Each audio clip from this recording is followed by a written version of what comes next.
Hello friends, I welcome you all to my YouTube channel. In this video, we are going to cover art and culture from our class 11th NCERT book, which is Fine Arts. As we know that art and culture is important for our preparation for UPSC, state PCS and other examinations as well. So we will start with chapter 1, which is prehistoric rock painting. So let's start. First of all, we need to know what is prehistoric time or what is prehistory. So the time when there was no paper, no language, no words, no written books, hence no written documents, ऐसे time को जो है हम prehistoric time या prehistory कहते हैं. हमारे past में वो समय जहाँ पे कुछ भी लिखा हुआ नहीं था, वैसे समय को जो है हम prehistoric time कहते हैं. Now the next question comes that कि जब कुछ लिखा हुआ नहीं था तो हमें इसके बारे में पता कैसे चलता है. तो जब एक्सकवेशंस किए गए तो वहाँ से जो है ओल्ड टूल्स मिले, उनके हैबिटेट्स के बारे में बहुत कुछ मिला, पॉटरी मिले, ह्यूमन बींग्स और एनिमल्स के जो है बोन्स मिले, उन्होंने जो ड्राइंग कर रखा था केव वॉल्स पे वो मिले, जिससे कि इन सब चीज़ों के बारे में जानने को मिला. जब उनकी जो बेसिक नीड्स थी, जो वाटर, फूड, शेल्टर, इन सब चीज़ों की जो बेसिक नीड्स जो उनकी कमी पूरी हो गए, तो ये ह्यूमन नेचर है कि जब हमारे नॉर्मल नीड्स पूरे हो जाते हैं तो हम कुछ और करने की कोशिश करते हैं. तो इन द सेम वे उन्होंने भी खुद को एक्सप्रेस करने के लिए, खुद को बताने के लिए उन्होंने भी जो है ये पेंटिंग शुरू करी. उन्होंने पेंटिंग करी अपने घरों को सुंदर बनाने के लिए, to make their homes beautiful. जैसे कि आज भी हम डिफरेंट कलर से अपने घर को पेंट करते हैं ताकि हमारा घर जो अट्रैक्टिव लगे, सुंदर लगे.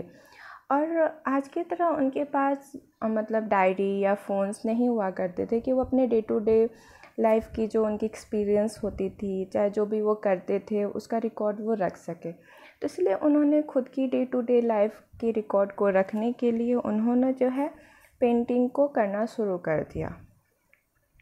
अब क्वेश्चन ये भी है कि वो पेंटिंग करते कहाँ थे, क्योंकि अभी तो हमारे पास कैनवस होते हैं जहाँ पे हम पेंट करते हैं, पर वैसा तो पहले था नहीं. तो वो जहाँ रहते थे उस गुफ़ा की जो वॉल होती थी उसको वो एज अ कैनवस यूज़ करते थे और उस गुफ़ा पे वो पेंट करते थे.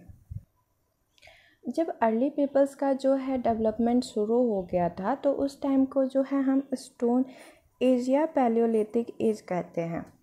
अब जो हमारा प्री हिस्टोरिक टाइम है वो 3 पार्ट में डिवाइड होता है. एक पहला तो वो अपर प्री हिस्टोरिक टाइम होता है, दूसरा मिडिल होता है और तीसरा जो है लोअर पैलियोलिथिक टाइम होता है. तो अब नेक्स्ट पॉइंट ये है कि ये जो आर्ट्स हैं ये बहुत सारे पार्ट ऑफ द वर्ल्ड में पाए गए हैं. लोअर पैलियोलिथिक में तो मतलब कोई आर्ट नहीं मिला है. जो लोअर पैलियोलिथिक टाइम था उस टाइम पे कोई आर्ट नहीं मिला है और इस बात के कोई एविडेंस ही नहीं है कि उस टाइम पे कोई आर्ट वर्क होता था या नहीं होता था. लेकिन जो अपर पैलियोलिथिक टाइम है उस टाइम पे बहुत सारे जो आर्टिस्टिक एक्टिविटीज़ हैं, बहुत सारे जो पेंटिंग्स हैं वो पाए गए हैं. जो अपर पैलियोलिथिक टाइम है उस टाइम पे बहुत सारे कार्व और बहुत ही सुंदर पेंटेड पिक्चर्स ऑफ एनिमल्स पाए गए हैं. नाउ द क्वेश्चन कम्स कि वो किस चीज़ की जो है पेंटिंग बनाते थे, किस चीज़ को ड्रॉ करते थे उस टाइम पे. तो वो जो है ह्यूमन फिगर्स को बनाते थे, ज्योमेट्रिक डिज़ाइंस और सिंबल्स बनाते थे, जो ह्यूमन एक्टिविटीज़ होती थी, वो जो भी काम करते थे, हंटिंग वगैरह, मतलब उनके द्वारा जो भी काम किए जाते थे उन सबको वो ड्रॉ कर देते थे.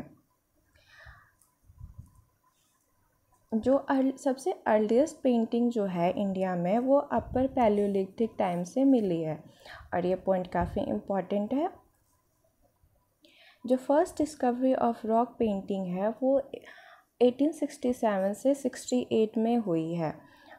उस टाइम पे एक बहुत ही अच्छे आर्कियोलॉजिस्ट थे जिनका नाम था आर्काइबोल्ड कार्लिल. इनके द्वारा जो है 1867-68 में जो है first discovery of rock painting किया गया है. और ये रॉक पेंटिंग जो है अल्तामिरा की एक पेंटिंग है स्पेन में, जो कि काफ़ी फेमस पेंटिंग है और इसको जो है हम ओल्डेस्ट रॉक पेंटिंग मानते हैं।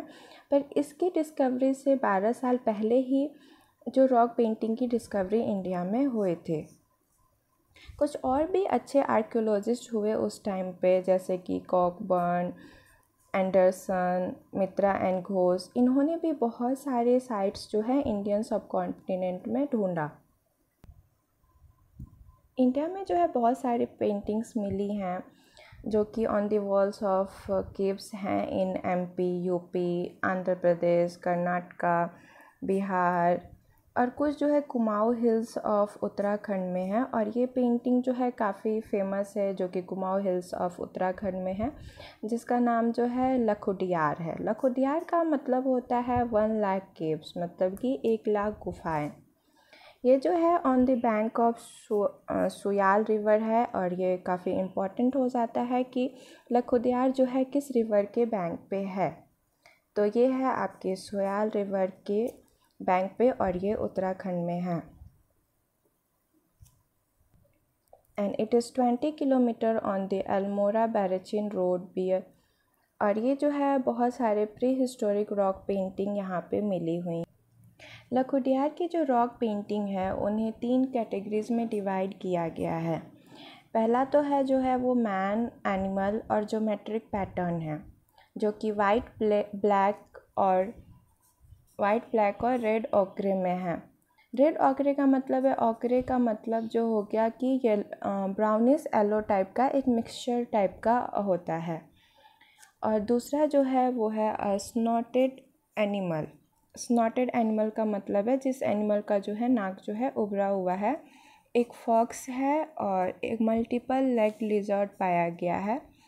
और ये तीनों जो है ये मेन एनिमल मोटिव्स हैं।